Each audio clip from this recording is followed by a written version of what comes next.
Hey, it's Jennifer Snap here, host of the Oh Snap, a true crime podcast. In this podcast, I focus on the life and memory of the lives taken at the hands of history's most notorious murderers, as well as those lesser known to the public eye. My mission is to give the victims and their loved ones the respect they deserve. You can find Oh Snap wherever you listen to podcasts. Don't forget, my loves, snap out of it.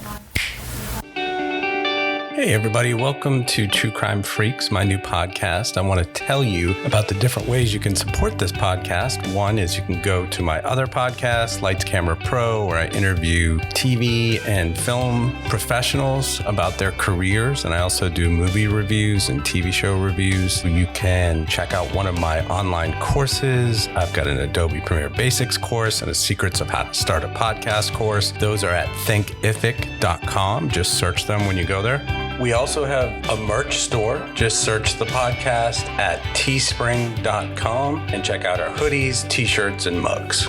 I also have a children's book called Feldman Runs Away, which is on amazon.com. You can always support the podcast by going to Apple or Spotify, wherever you listen, subscribe, rate, and review. This podcast does have graphic content. I hope you enjoyed today's episode. Thanks, everybody. Why do serial killers kill? I've been trying to figure out why serial killers kill for most of my life. I explore that in this podcast with information from the FBI and others. The one thing I can tell you is that no serial killers are the same, but there are no two serial killers that are exactly alike. They are all different.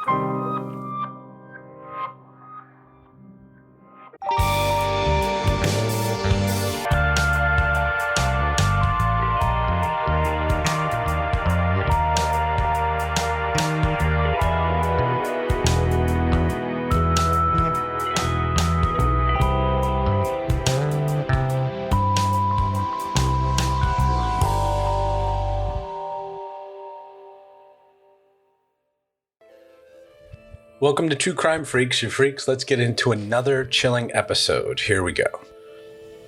The insights for this podcast were taken from the FBI's report on serial murder. It was created by the Behavioral Analysis Unit, National Center for the Analysis of Violent Crime, Critical Incident Response Group, and the FBI. The FBI defines a serial murder as the unlawful killing of two or more victims by the same offenders in separate events. So the FBI had a serial murder symposium. It consisted of the members of the Serial Murder Symposium Working Group and several other experts in investigation and mental health. The director of the FBI at the time, Robert Mueller, sent a message to his attendees. Every day, law enforcement officers across America are called to respond to murders. Each homicide case is tragic, but there are a few cases more heart-rending and more difficult to understand than serial murder. For years, law enforcement investigators, academics, mental health experts, and the media have studied serial murder, from Jack the Ripper in the late 1800s to the sniper killings in 2002, and from the Zodiac killer in California to the BTK killer in Kansas. These diverse groups have long attempted to understand the complex issues related to serial murder investigations. Until the Serial Murder Symposium, however, there had been few attempts to reach a consensus on some of these issues.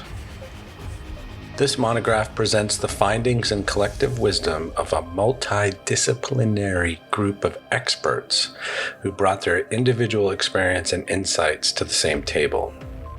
Our hope is that it will give you new ideas and new resources as you continue your important work. The FBI is committed to contributing to the understanding of these horrific acts. The FBI's National Center for the Analysis of Violent Crime stands ready to assist our state, local, and international partners. We believe the best way to combat any threat, be it terrorism, gang violence, or serial murder, is to combine our knowledge and resources with those of our partners and to work as a team. I am grateful for the partnerships that helped spur this symposium and for the partnerships that were formed as a result. I deeply appreciate the work that went into this publication. I would like to thank all of those who participated for their willingness to share their dedication, time, and expertise.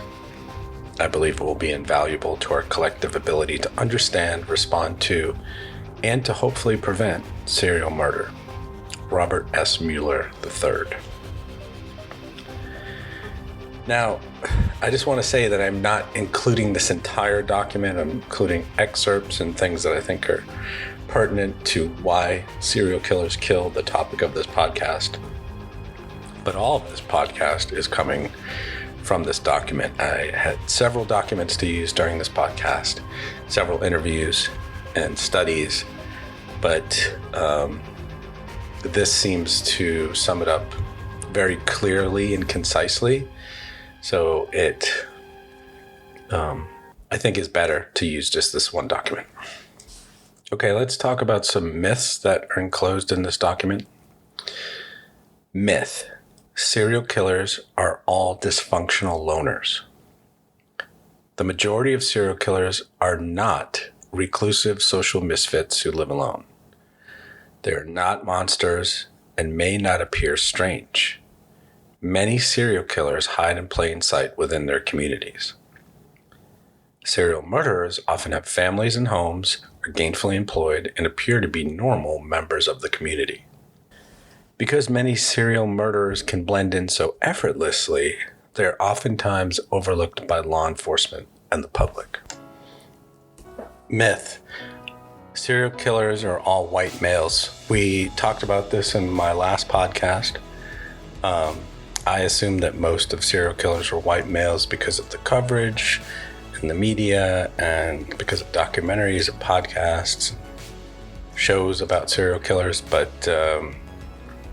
it's not true. It's 40 to 60%, depending on how you look at the data.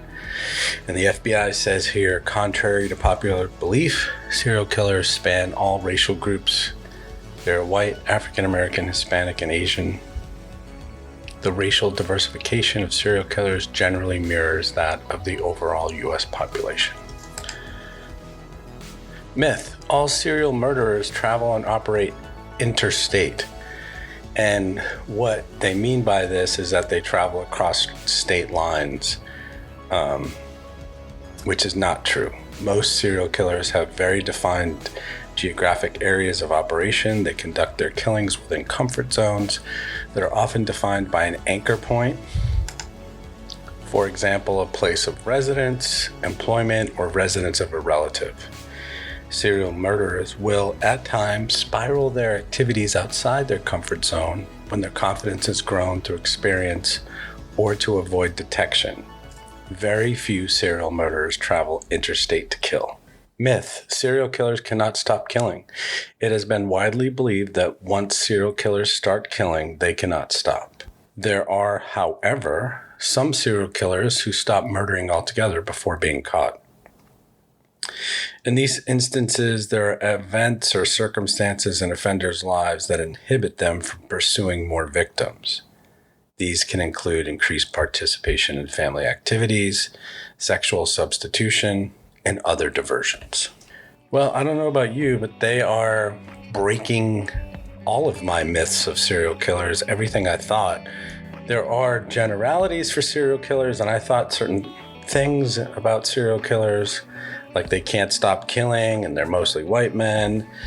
But I was wrong. And it's interesting. What were you guys wrong about? What did you think were certain myths about serial killers that you know are no longer true because of this document? Okay, we're going to move on to psychopathy and serial murder. This next section I found very interesting because I assumed that all or most of serial killers were psychopaths, and we'll find out right now what they found. Attendees at the Serial Murder Symposium agreed that there is no generic profile of a serial murderer. Serial killers differ in many ways, including their motivations for killing and their behavior at the crime scene. However, attendees did identify certain traits common to some serial murderers, including sensation seeking, a lack of remorse or guilt, impulsivity, the need for control, and predatory behavior. These traits and behaviors are consistent with the psychopathic personality disorder. Attendees felt it was very important for law enforcement and other professionals in the criminal justice system to understand psychopathy and its relationship to serial murder. Psychopathy is a personality disorder manifested in people who use a mixture of charm, manipulation, intimidation, and occasionally violence to control others in order to satisfy their own selfish needs. Although the concept of psychopathy has been known for centuries, Dr. Robert Hare led the modern research effort to develop a series of assessment tools to evaluate the personality traits and behaviors attributed to psychopaths.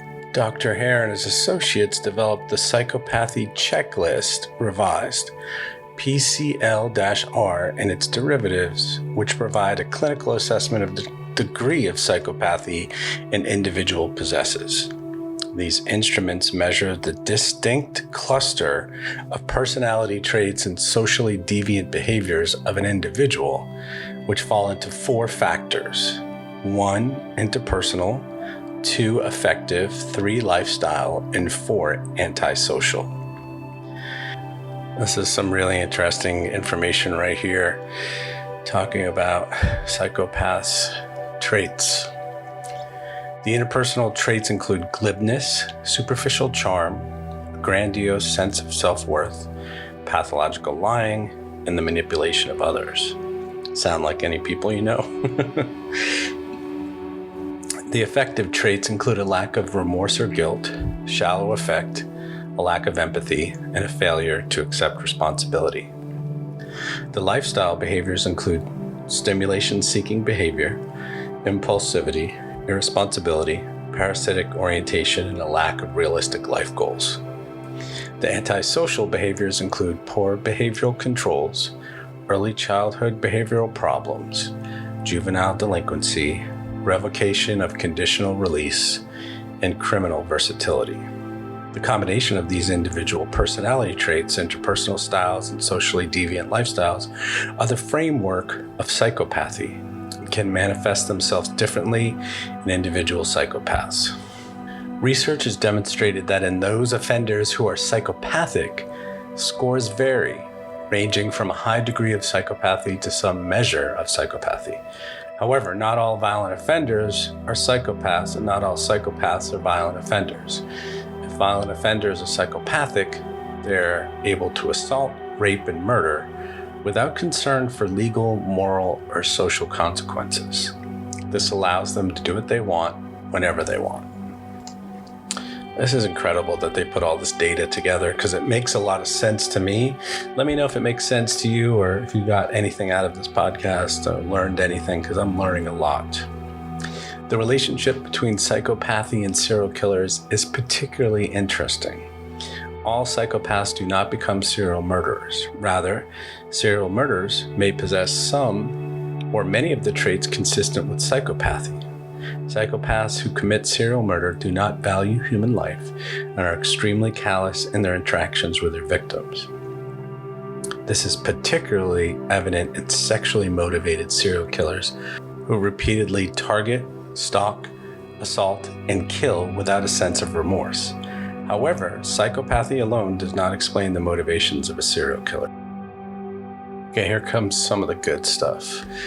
Understanding psychopathy becomes particularly critical to law enforcement during a serial murder investigation and upon the arrest of a psychopathic serial killer. The crime scene behavior of psychopaths is likely to be distinct from other offenders. This distinct behavior can assist law enforcement in linking serial cases. Psychopaths are not sensitive to altruistic interview themes such as sympathy for the victims or remorse guilt over their crimes. They do possess certain personality traits that can be exploited, particularly their inherent narcissism, selfishness, and vanity. Specific themes in the past successful interviews of psychopathic serial killers focused on praising their intelligence, cleverness, and skill in evading capture. Okay, so we're almost done here. We have a few more things to cover. And the first is investigative issues and best practices. Attendees at the symposium identified successful investigative practices for solving serial murder cases. These factors were central to the discussions. Number 1, identification of a serial murder series. Number 2, leadership. Number 3, task force organization. Number 4, resource augmentation. Number 5, communication. Number 6, data management. 7, analytical tools. 8, medical examiners and coroners. 9, administrative issues. 10, training. And 11, officer assistance programs. Okay, I'm going to add this in here because this is the question of the podcast. This is, once again, from Radford University, Dr. Armand. Why do serial killers kill? Number 1 motivation of a serial killer, enjoyment, 48%. Thrill, lust, or power. Number 2, financial gain, 31%. Number 3, anger, 8%. And then number 4, gang activity. And then there's a bunch of little slivers that are just various things. But the number 1 motivation is enjoyment, thrill kill, lust kill, power kill. Okay, so this is the last thing I'll say about this. There is no generic template for a serial killer. Serial killers are driven by their own unique motives or reasons. Serial killers are not limited to any specific demographic group, such as their sex, age, race, or religion. As we've learned from this document, serial killers have a lot of traits of psychopaths, but they're not always psychopaths, and not all psychopaths kill. But there are certain traits of their personalities that you can play upon in an investigation and learn from, things to look for, but also ways to interview them and get information by praising their ability to not get caught for so long or something like that. So there's a lot of information in here. It was so interesting to me. I hope it was interesting to you. Leave me comments on social media. Thanks for listening, guys. See you next week in the next chilling episode of True Crime Freaks, you freaks. Thanks so much. Sean signing off. Hey everybody, welcome to True Crime Freaks, my new podcast. I want to tell you about the different ways you can support this podcast. One is you can go to my other podcast, Lights Camera Pro, where I interview TV and film professionals about their careers. And I also do movie reviews and TV show reviews. You can check out one of my online courses. I've got an Adobe Premiere Basics course and a Secrets of How to Start a Podcast course. Those are at thinkific.com. Just search them when you go there. We also have a merch store. Just search the podcast at teespring.com and check out our hoodies, t-shirts, and mugs. I also have a children's book called Feldman Runs Away, which is on Amazon.com. You can always support the podcast by going to Apple or Spotify, wherever you listen, subscribe, rate, and review. This podcast does have graphic content. I hope you enjoyed today's episode. Thanks, everybody. Thanks to Joseph McDade for the music. I will see you next time in the next chilling story on True Crime Freaks. Thanks for listening, everybody. Have a great day. I'm Sean Vertord. Take care.